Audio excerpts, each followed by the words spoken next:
Hi there. Welcome to Brand Power Builder. This is episode 3, and thanks for tuning in again. Tonight, because it's evening here, I want to talk about or walk through the 9-step system that I've put in place to help people develop a power brand and secure their brand online. So this can take a while, but I'm not going to get into the details. I will show you where you can actually get the Coles Notes or the quick reference version of this in just a few minutes. So let's get started without any further ado. I'm going to click to, there we go. So the 9-step system is designed for any business owner and to help you grow and protect your brand so you can develop what I call a power brand. And there are 9 action steps. This comes from work that I've done over the last 10 years with business owners in the web design space. Now, in the previous video, I talked about the 7 warning signs and a brand diagnostic that you can do. That's in video 2. You can go back here either on Facebook or YouTube to look at that at Brand Power Builder. But I'm not going to bore you with those details or get into those details. It's not really that boring.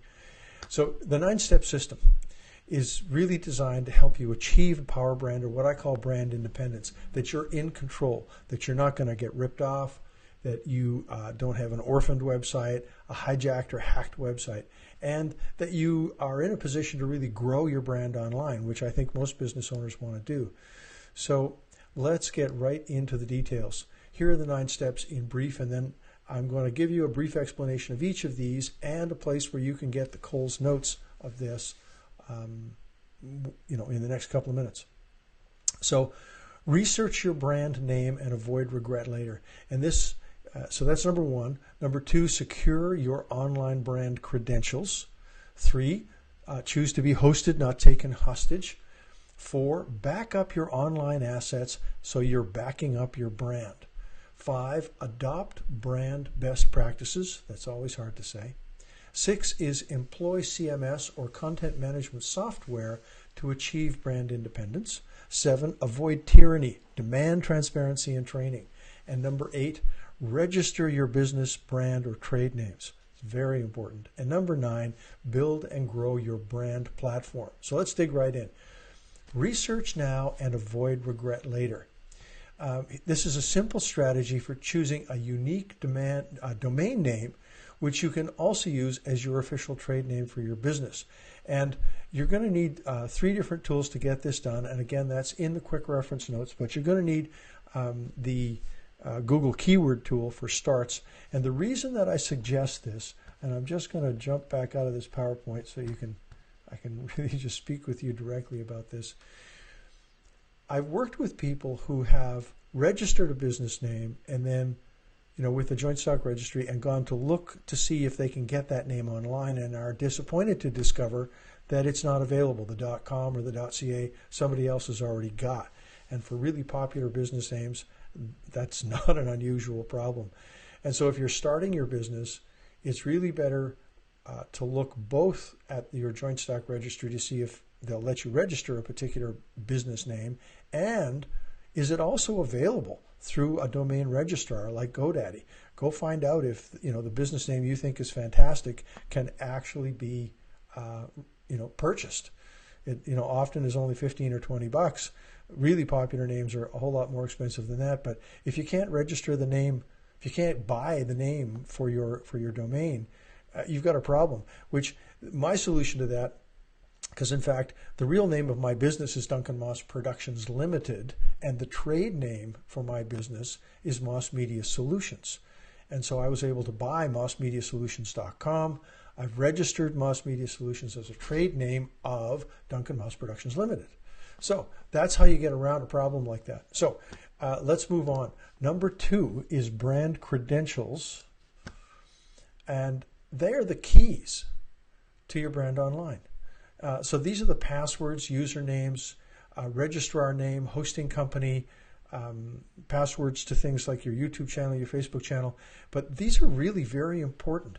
These credentials, if lost or in the hands of someone else, means they're in control and you aren't. So you really want to set up a situation where your webmaster or social media person is a guest in your house, but you're the person who's really in control of the administrative access to any of your online assets. Number 3, choose a good online home for your brand. And so, I often suggest GoDaddy because their tech support's fantastic. They're not everybody's cup of tea, and that's because they can be, I wouldn't say heavy-handed, but of course they want to sell you stuff. They've got all kinds of great tools, SSL certificates and anti-malware stuff that, of course, they think you should buy and you might not. Frankly, I think you should as well. And I have no connection with GoDaddy in terms of promoting their product, but I've found over the years in dealing with an awful lot of hosting providers that GoDaddy is really one of the best when it comes to technical support. But having said that, don't go cheap. Pick a place that for example, how quickly do they answer the phone? Do they even provide phone support? There are many hosting companies that don't. And is there training? So there's more on that in the quick reference guide, but basically where your website lives, which is the hub of your brand online, is critically important. If it's slow, if the service is bad, you're going to hate it. You're going to have difficulty marketing online, and you're going to be forced to move later just because obviously you're not getting the service or the quality you really should be getting as a business owner. Number 4 is back up your website, which is basically backing up your brand and any other assets that you might have online. Oftentimes, hosting providers will actually give you a backup tool, which looks like that's a great thing. And so, you think, okay, my stuff's backed up. Well, the backup is often on the same server that your website's on. And so if that server has a problem, the backup can disappear with the website. Not much of a backup. You really need off-site backup. In other words, a tool or a piece of software that's making a copy of your website in some other place, even if it's just downloaded to your hard drive, but that isn't where your website lives. It's sort of like, leaving the keys to your house under the flower pot on the front steps. It's just not a good plan. So, okay, number 5. This is best practices for, just clicking back here so you can see the slide. Branding best practices. There's a lot of these, but these are the quick and simple ones, and that is that everything you're doing should be customer focused. You need to find a way to make sure it's unique, that it's value driven, that you have a mission and a vision, and that you're proactive and that you make offers. So in this case, for example, these videos I'm hoping are providing value to you. They are all about the problems that previous customers have had that I've solved for people. And I think, in fact, I've never really listened or heard very many people speak about brand independence, which is my mission.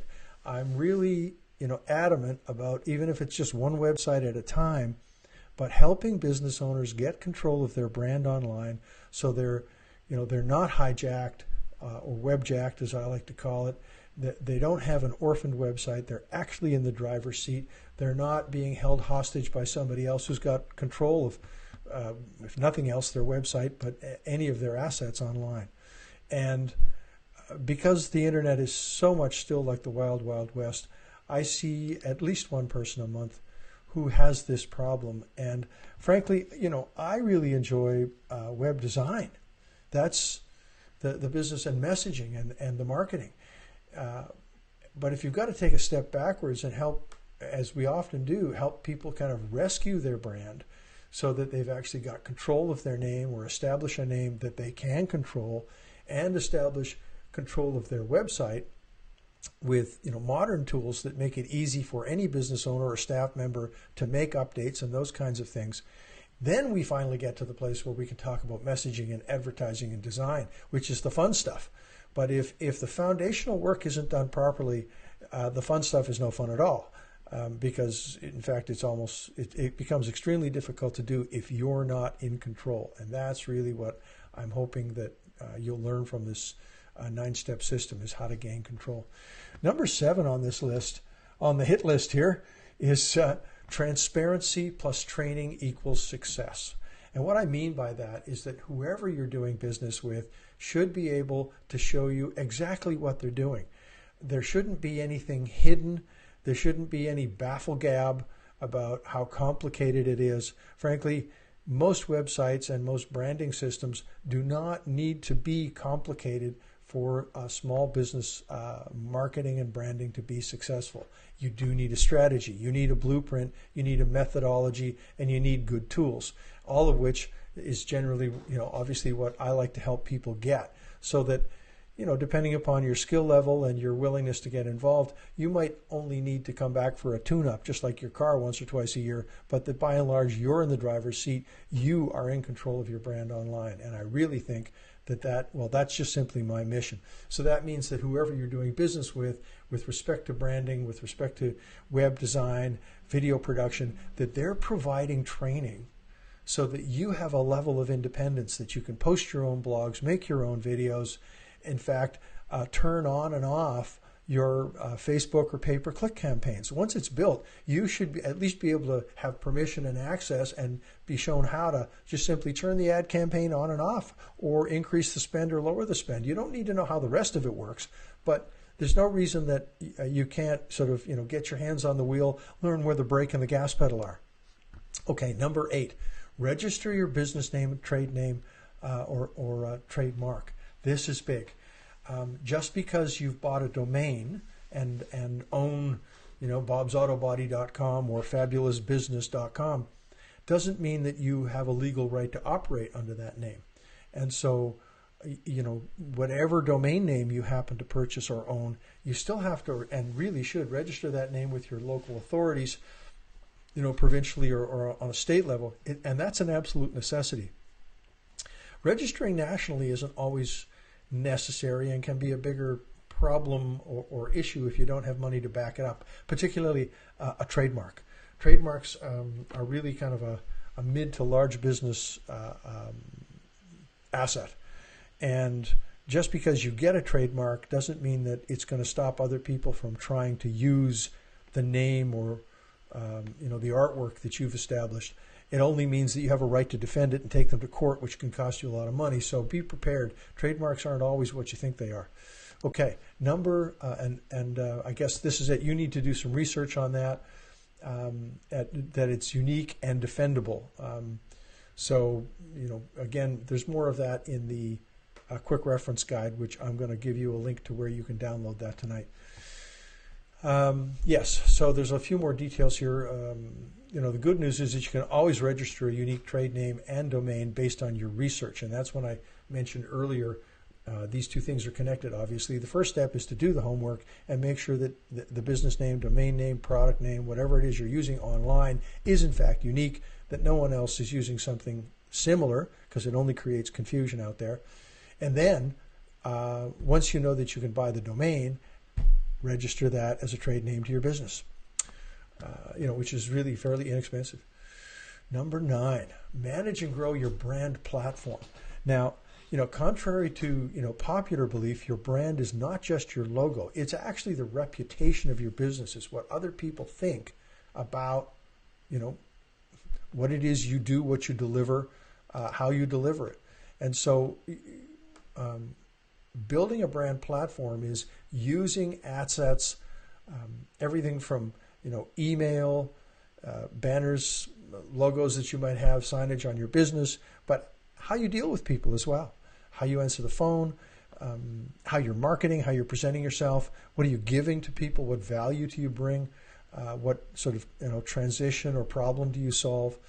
That's all part of your brand. And so really, to get it right, you need a brand blueprint, which, of course, is one of the things that we do here, is help small businesses and medium-sized businesses develop a workable brand platform blueprint. It's difficult to say, easier to do. If you're interested in that, just visit brandpowerbuilder.com. And there's a little video there that explains more of what we do. And as well as an opportunity to download the Power Brand quick reference guide. So I'm just going to refresh a screen here and bring it up so you can see it. If I turn this on, let's do this. Sorry about being getting you into the technical here. Okay, so here's the brandpowerbuilder.com website, which is where you can get a copy of the book. 99 cents as a Kindle. The paperback is $9.50. I've made this as cheap as possible. Amazon won't let me give it away, but this is, the Kindle version's $1. The paperback is $10. Really, it's pretty darn cheap. Here's a description and a link to get the book. But down at the bottom, you can watch a video which is a more detailed version of the things I've been talking about here on Facebook and on YouTube. If you click watch the video, it'll run this simple, well, I think it's about 30 minutes, frankly, because it's a lot more detailed than I do here in these Facebook Lives or YouTube Lives. But you can get the quick reference guide, which is probably enough for most people to get started, all about the 9 steps. And so you've got a little crib sheet, a reminder, a guide essentially on what steps you should be taking to build a power brand online. And if you'd like some help with that, all you have to do is click, create my blueprint, fill in your email address, and we'll do a discovery call with you and help you to put together a plan that's yours to keep. It's free. And then if you'd like our help to build that plan out, to actually make it real, we can talk about that as well. But this is we don't do this for everybody, obviously. I mean, you need to be a real business and have a real product and service to sell. But if you're not having any success with online marketing, online sales, or branding online, we'd be happy to help you get that started and give you a blueprint that you can follow and use with anyone else. But obviously, we'd be more than pleased to help you make that blueprint a reality. And the final thing to here is to get the quick reference guide. It's free. Just fill in, email address, name and address, and you get sent to a page where you can instantly download, which I think it's 3 pages, but it's this entire 9 steps described. So that, because I went over this fairly quickly tonight, I'm really trying to keep these videos as short as I can. So if you found this interesting, please visit brandpowerbuilder.com, download the quick reference guide, watch the video, and if you find that you like our style, if this is making sense to you and you think you need help, just ask for the blueprint, and we'll get together on the phone and help you to build that out and send you the documents that actually should and will get you started on your own path to a power brand. Thanks for your time tonight. I really appreciate people's assistance and support in this. I intend to be persistent in getting this message out. I promised myself this year that I would do that. So thanks a lot for sticking with me, and we'll see you again tomorrow. If you are interested in learning more, I'm going to start detailing each of these 9 steps. Again, hopefully, 5 minutes, 10 minutes at the most, so that it's not a big time commitment on your part. Thanks again for your time. Have a great night.